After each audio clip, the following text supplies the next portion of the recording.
Everyone, welcome to सरजी academy online classes. तो अभी तक जो हमने मैट्रिक्स का अभी तक जो भी जितना भी काम किया है वो क्या था, इसका जस्ट ओवरव्यू था और इसका बेसिक था। तो आज हम करेंगे इसे next properties of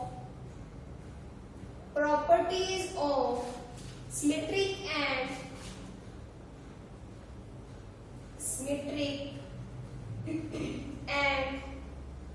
skew symmetric matrix. अभी ये जो प्रॉपर्टीज है सिमेट्रिक और स्क्यू सिमेट्रिक की, ये इंपॉर्टेंट प्रॉपर्टीज है। इसको आपको एज इट इज याद ही करना पड़ेगा, ठीक है। याद कर लेंगे तो क्वेश्चन को निकालते समय हमें कम टाइम लगेगा। डायरेक्ट प्रॉपर्टी बेस पे भी क्वेश्चन आ सकता है, ठीक है। तो स्टार्ट करते हैं इसकी प्रॉपर्टीज। फर्स्ट प्रॉपर्टी है इसकी if A is square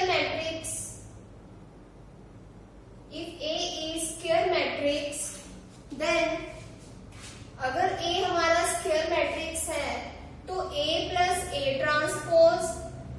transpose into A into A transpose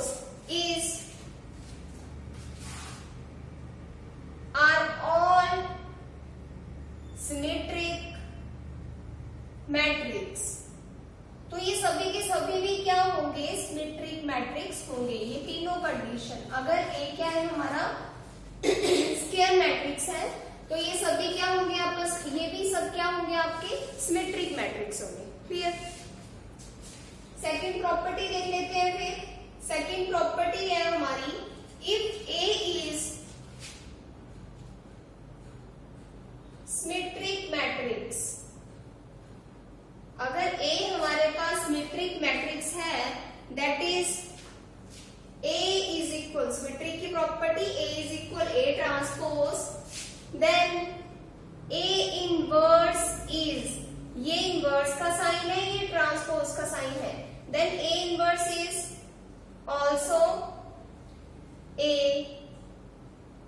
symmetric matrix. तो A इनवर्स भी क्या होगा आपका सिमेट्रिक मैट्रिक्स, ठीक है।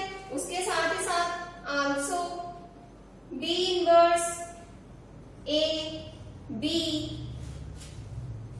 इनवर्स तो हो ही गया A raise to power n, या फिर माइनस A के A और ऑल सिमेट्रिक मैट्रिक्स। तो ये भी सब क्या होंगे आपस में सिमेट्रिक मैट्रिक्स होंगे, ठीक है, अगर ये कंडीशन बनती है तो। नेक्स्ट है फिर हमारी property number third. Next property में क्या बोलते हैं, if A is skew symmetric matrix, if A is skew symmetric matrix, then skew symmetric का मतलब that is A is equal minus A transpose. Skew symmetric की प्रॉपर्टी क्या है, A is equal minus A transpose. Then तो इस condition पे क्या होगा, A raise to power 2n is symmetric, ठीक है। अगर A हमारे पास स्क्यू सिमेट्रिक मैट्रिक्स है, स्क्यू सिमेट्रिक की property A is equal minus A transpose, तो उस कंडीशन पे क्या होगा, A raise to power 2n क्या होगा आपके पास। अगर इस टाइप का कोई बनेगा मैट्रिक्स तो वो क्या होगा, सिमेट्रिक होगा, ठीक है। और A raise to power 2n plus 1 is skew symmetric matrix. अगर 2n प्लस 1 में आ जाता है तो वो क्या होगा आपका स्क्यू सिमेट्रिक। नेक्स्ट इसकी कंडीशन के A B inverse AB are skew symmetric matrix. तो वो क्या होंगे स्क्यू सिमेट्रिक मैट्रिक्स। ठीक है, नेक्स्ट प्रॉपर्टी देखते हैं फिर हम इसकी। नेक्स्ट प्रॉपर्टी है इसकी, if A B are two symmetric matrix, A और बी अगर हमारे पास टू सिमेट्रिक मैट्रिक्स हैं, देन कंडीशंस आ जाएंगी इसकी भी। First condition A plus minus B, A B plus B A are symmetric, तो ये क्या होंगे, सिमेट्रिक। सेकंड कंडीशन क्या आ जाएगी इसमें, A B minus B is skew symmetric. Plus होगा तो सिमेट्रिक, माइनस होगा तो स्क्यू सिमेट्रिक। फिर आ जाता है हमारे पास A B is symmetric matrix. A B भी क्या होगा, अगर ए और बी दोनों के दोनों आपके सिमेट्रिक मैट्रिक्स हैं तो उनका प्रोडक्ट भी क्या होगा, सिमेट्रिक मैट्रिक्स। सिमेट्रिक मैट्रिक्स, ठीक है। नेक्स्ट आ जाते हैं फिर हम इसकी प्रॉपर्टी नंबर 5।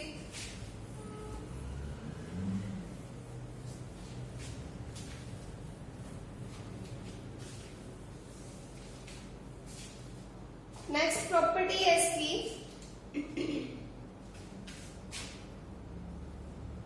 ये कौन सा केस लिया हमने, ए बी क्या लिए, दो सिमेट्रिक मैट्रिक्स। अब हम क्या लेंगे, if A and B are two skew symmetric matrix. अब ए और बी हमने दोनों क्या ले लिए, स्क्यू सिमेट्रिक मैट्रिक्स। तो इसकी आगे क्या कंडीशन बनेगी, देन फर्स्ट बनेगी इसकी A plus minus B, A B minus B A are skew symmetric matrix. Skew symmetric matrix और A B plus B A B plus B A is symmetric matrix. ये चीजें तो आपको याद ही करनी है डायरेक्ट, इसमें कोई लॉजिक वाली बात नहीं है, कोई क्वेश्चन नहीं है। अगर ये डायरेक्ट याद हो जाएंगे तो अगर ऑप्शन में डायरेक्ट कई बार हमें सीधी प्रॉपर्टी भी पूछी होती है, तो अगर प्रॉपर्टी हमें याद होगी तभी हम उसको सही लिख पाएंगे, ठीक है। अदरवाइज क्वेश्चन दिए हो तो क्वेश्चन में भी इनका इंप्लीमेंट हो जाता है। नेक्स्ट है फिर next property, every square matrix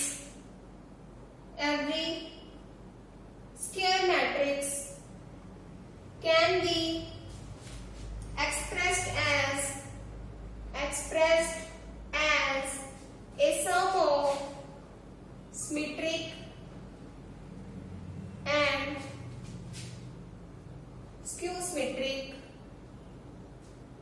matrix।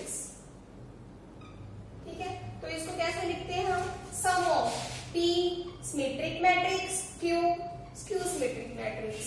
ठीक है, कोई मैट्रिक्स ए ले ली तो हम उसको स्क्वायर मैट्रिक्स को कैसे लिख सकते हैं, किसका सम होती है वो, सिमेट्रिक मैट्रिक्स और स्क्यू सिमेट्रिक मैट्रिक्स का। तो ये सभी इसकी प्रॉपर्टी नोट डाउन कर लेंगे। नेक्स्ट पे चलते हैं, हमारा टॉपिक नेक्स्ट है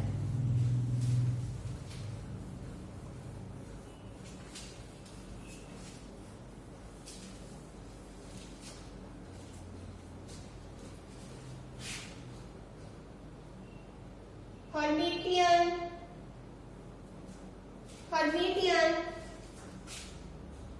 and skew Hermitian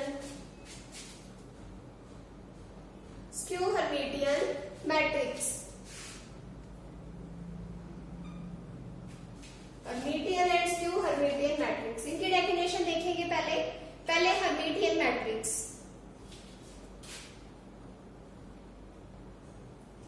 Hermitian matrix square matrix Aij is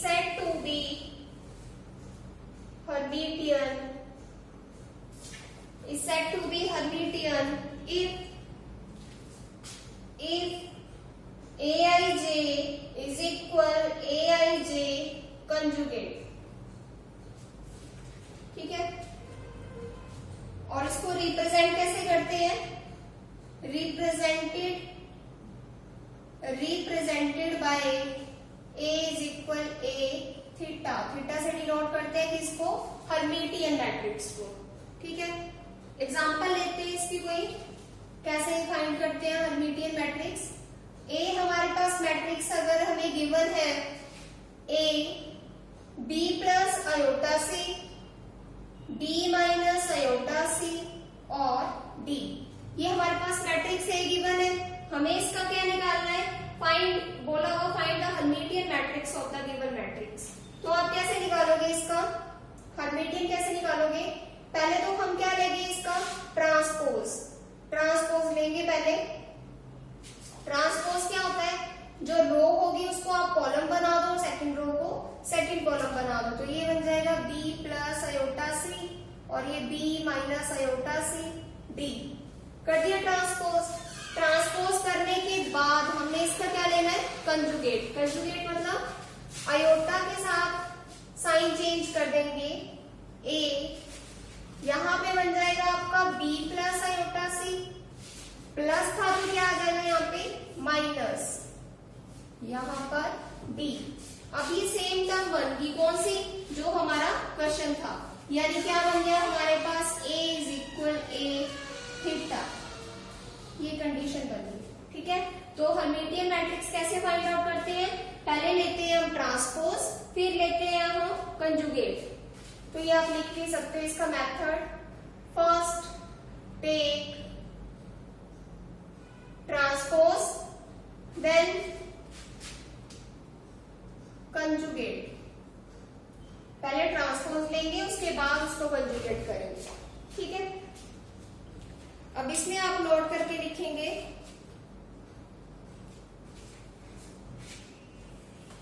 Hermitian matrix में नोट डाल के लिखेंगे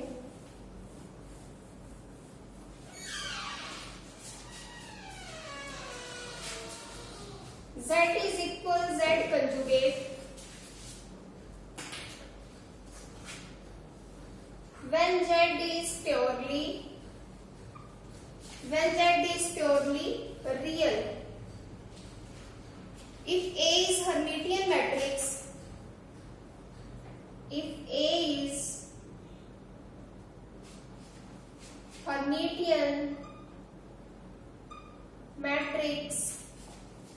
then AI is equal AII conjugate. This implies AII is purely real. अगर हमारे पास ये कंडीशन बन जाती है, सेम आई सेम, जैसे 1 1 2 2 3 3 किसके इक्वल हो जाएंगे? उसके कंजुगेट के इक्वल। तो उस कंडीशन पे हम क्या बोलेंगे? क्या है वो? Purely real. ठीक है, नेक्स्ट देखते हैं फिर डेफिनेशन हम स्क्यू हर्मिटियन मैट्रिक्स की। Skew Hermitian matrix,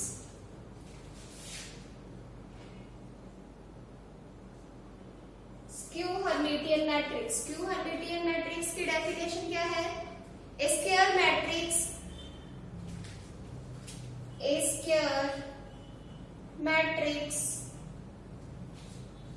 Aij is said to be skew Hermitian matrix if क्या हो जब कंडीशन आपके पास if aij is equal minus aij conjugate, जब सिंपल कंजुगेट के इक्वल होता था तो हर्मिटियन मैट्रिक्स, जब कंजुगेट के साथ आगे क्या लग जाएगा नेगेटिव, तो वो क्या बन जाएगा आपका स्क्यू, स्क्यू हर्मिटियन। और कैसे रिप्रेजेंट करते हैं इसको, और represented by a is equal, Hermitian को कैसे रिप्रेजेंट करते थे, a is equal a raise to power theta, यहाँ पे आ जाएगा आपका नेगेटिव स्क्यू के केस में। ठीक है, क्लियर। और इसमें नोट करके लिखेंगे line ai must be purely imaginary। Hermitian के केस में क्या था प्योरली रियल, यहाँ पे क्या होगा आपका प्योरली इमेजिनरी और zero.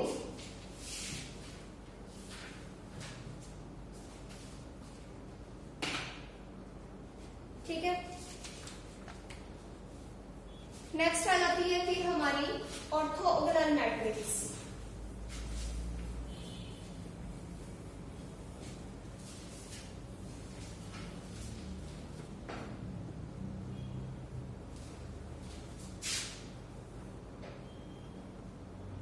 Orthogonal matrix, square matrix A is called orthogonal, square matrix A is called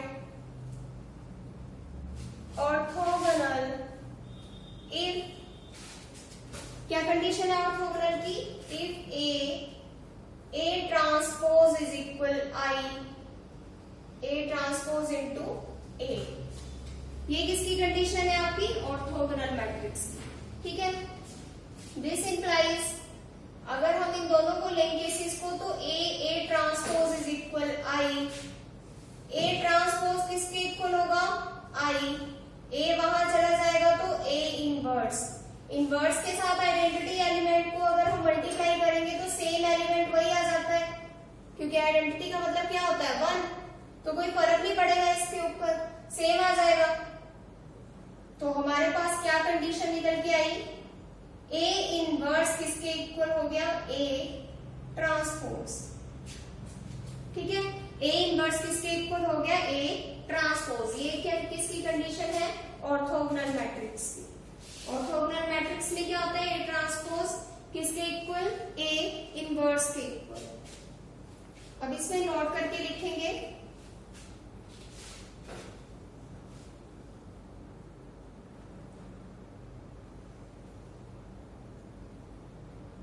determinant of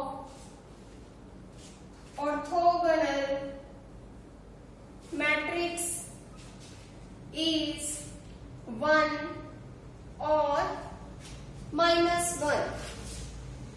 determinant अगर निकालेंगे हम ऑर्थोगोनल मैट्रिक्स का तो वो क्या आएगा हमेशा 1 या फिर -1। ठीक है, और लिखेंगे इसमें एक नोट करके point, every unit matrix is orthogonal matrix। every unit matrix क्या होता है आपका orthogonal matrix.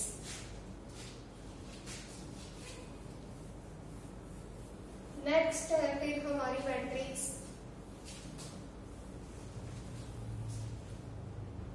Next is idempotent matrix.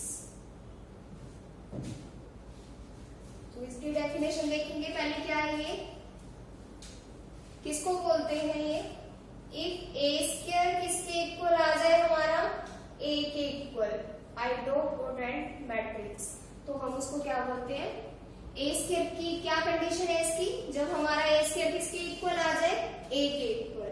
ठीक है, एग्जांपल ले लेते हैं, जैसे कोई फॉर एग्जांपल A मैट्रिक्स हमने ले ली 1/2 1/2 1/2 1/2।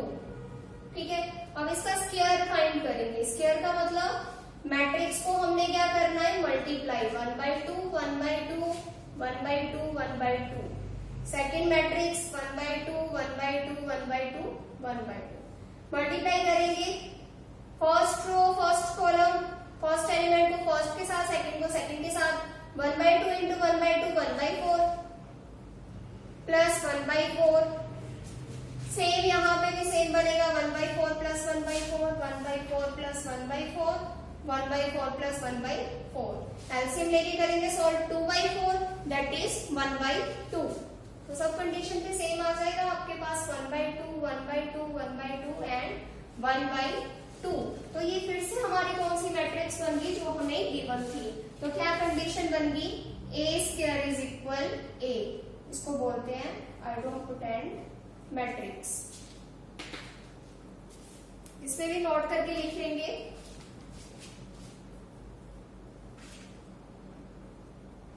एवरी यूनिट मैट्रिक्स इज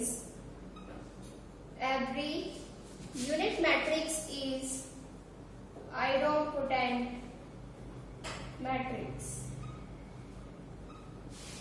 ठीक है, नेक्स्ट मैट्रिक्स है फिर हमारी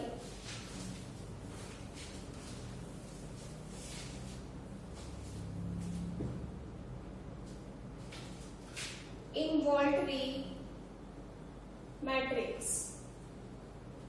इनवॉल्टरी मैट्रिक्स में क्या कंडीशन होती है, इसमें कंडीशन होगी आपकी A square is equal I. ठीक है, A square is equal I, और ए स्क्वायर को लिख सकते हैं हम A into A is equal I. A is equal, ये ए अगर हम राइट साइड में लेके जाएंगे तो इनवर्स बन जाएगा। और अभी मैंने बताया था कि इनवर्स को या किसी भी एलिमेंट को आइडेंटिटी मैट्रिक्स के साथ मल्टीप्लाई करेंगे तो सेम टर्म आएगी, तो यहाँ पे इनवर्स ही आएगा आपका। तो इनवॉल्टरी मैट्रिक्स की क्या कंडीशन बन गई आपकी कि A is equal A inverse. ठीक है, ऑर्थोगोनल मैट्रिक्स, या फिर इसको ऐसे भी बोल सकते हैं कि A इनवर्स इज इक्वल ए। ये किसकी कंडीशन है, इनवॉल्टरी मैट्रिक्स की। और जो हमने ऑर्थोगोनल मैट्रिक्स देखी थी उसमें क्या कंडीशन थी, उसमें कंडीशन थी A inverse is equal A transpose. तो बस इतना सा फर्क है इसमें।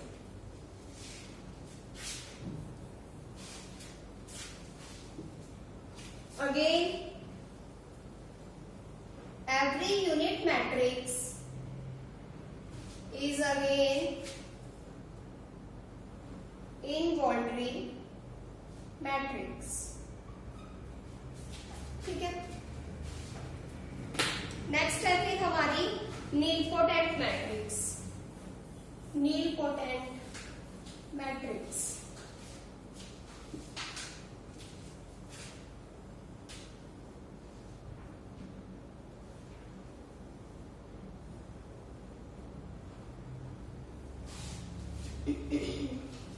square matrix A is called A square matrix A is called nilpotent matrix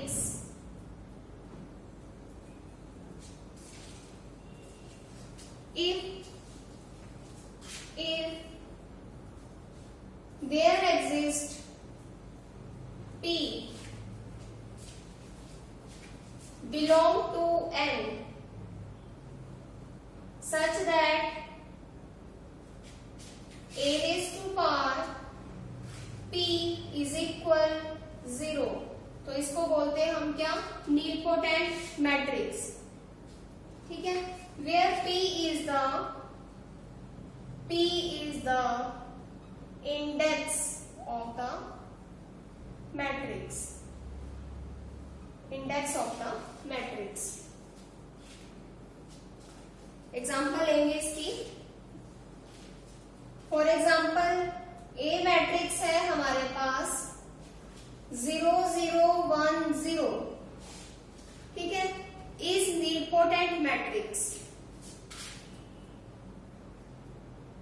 is nilpotent matrix because a square करके देखें, a की पावर p बोला है ना, 0 आना चाहिए, तो a स्क्वायर करके देखते हैं हम। 0 0 1 0 0 0 1 0 मल्टीप्लाई करेंगे दोनों मैट्रिक्स को, 0 0 0 0 0 0, तो ये आपकी कौन सी मैट्रिक्स आ गई? Zero matrix. यानी a रेज टू पावर 2 किसके इक्वल आ गया? आपके जीरो मैट्रिक्स के इक्वल। अब इसको आप डेफिनेशन से कंपैरिजन करके देखो, इसका p की वैल्यू कितनी आ जाएगी आपकी? 2, ठीक है। तो यार हमारे पास यहाँ पे इंडेक्स कितना आ गया? Therefore इंडेक्स कितना आ गया यहाँ पे?